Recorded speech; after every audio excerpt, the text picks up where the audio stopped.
J'ai 60 ans. Si je pouvais vivre 5 ans encore.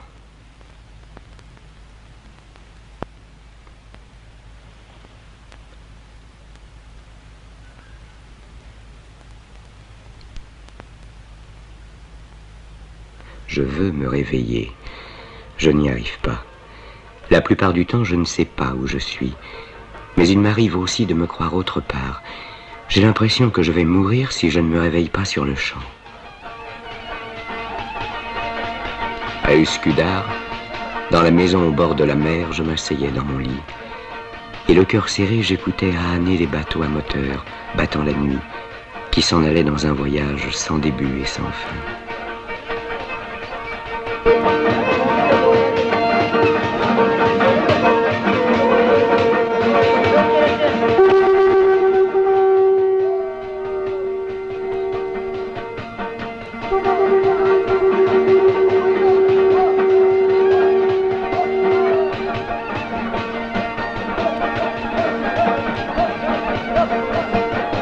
Le bruit du moteur déborde de nostalgie.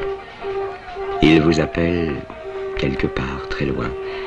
À Uskudar, devant la maison, les eaux du Bosphore ont une autre voix, plus douce, plus secrète.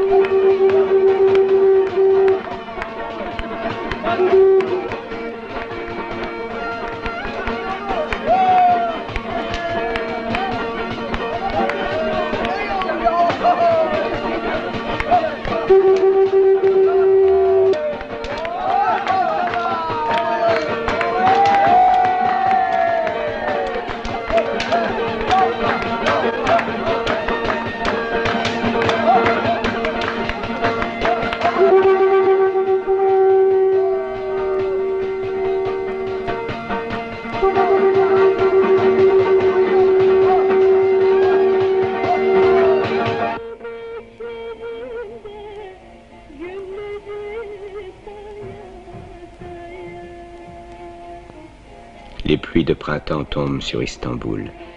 Elles sont tièdes à présent.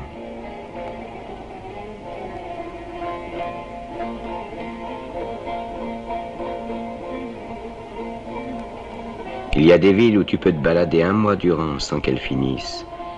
J'aurais dû aller là-bas voir ce qu'il en est du monde.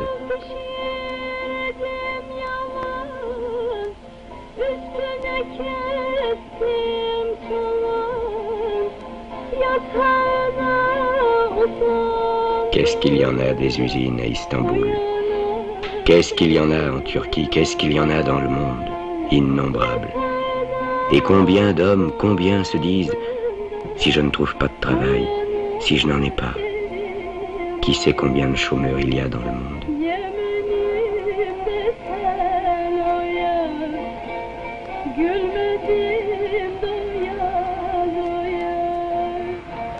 Les pluies de printemps pleuvent sur les coupoles de la grande mosquée, sur les capuchons des minarets, sur la corne d'or, sur les chalands.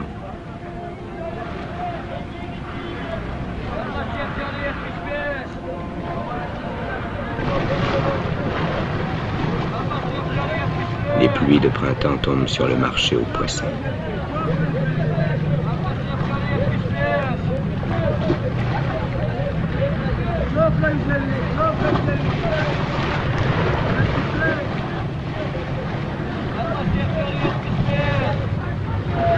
Les pluies de printemps pleuvent sur le pont de Galata.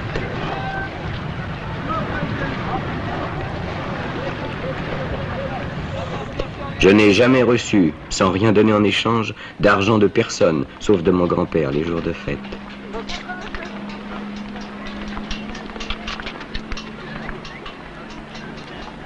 Les gens qui passent ne nous regardent même pas.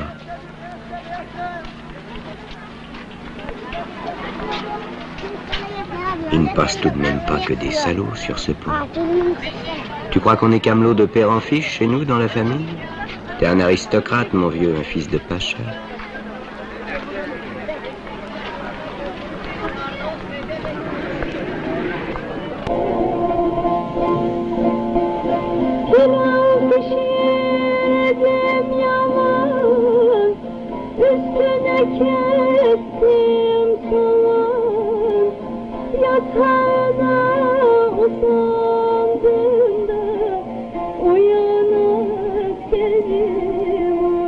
maison de bois moucharabiée. Une bise tiède gonfle les rideaux de tulle. La maison est silencieuse. À un virage quelque part, une voiture grince. Les rues sont désertes. C'est l'heure de la sieste.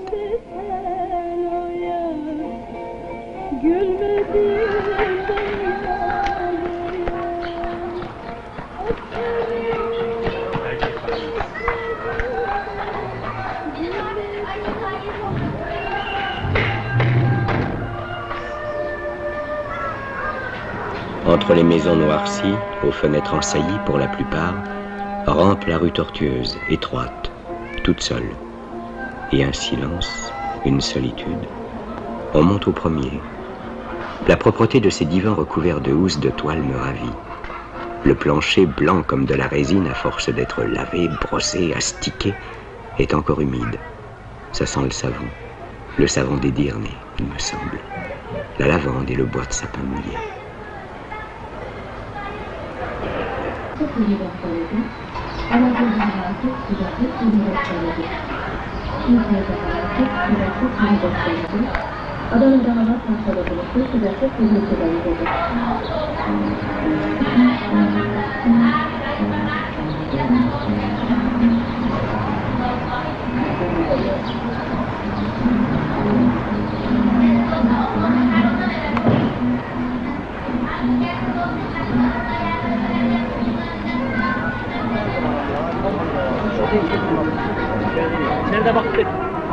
Je n'ai pas encore appris qu'il est un métier consistant à soupçonner tout le monde, que l'on ait pour cela des raisons ou non.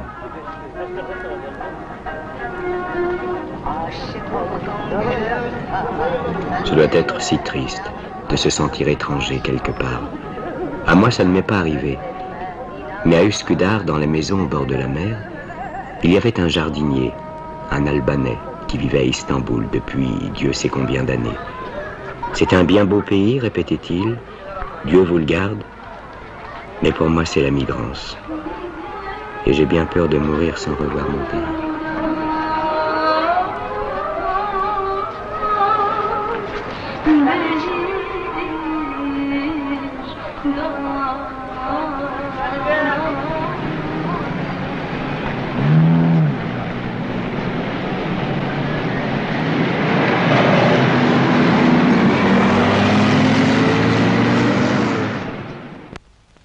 Maître Galip est célèbre pour les drôles de choses auxquelles il pense.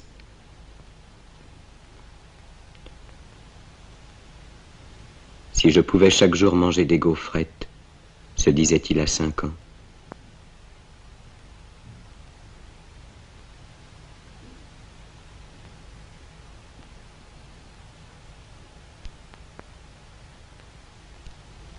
Si j'allais à l'école, se disait-il à 10 ans.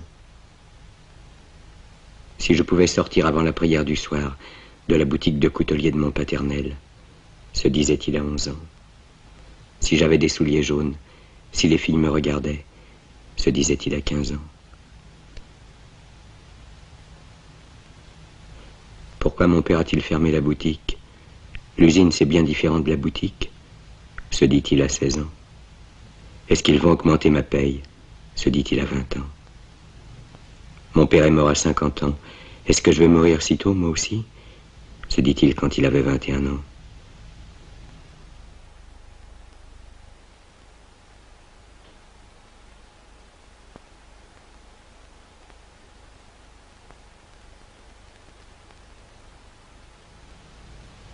Et si je n'ai pas de travail, pensa-t-il à 22 ans.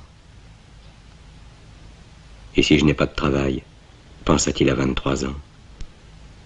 Et si je n'ai pas de travail, pensa-t-il à 24 ans. Et souvent chômeur.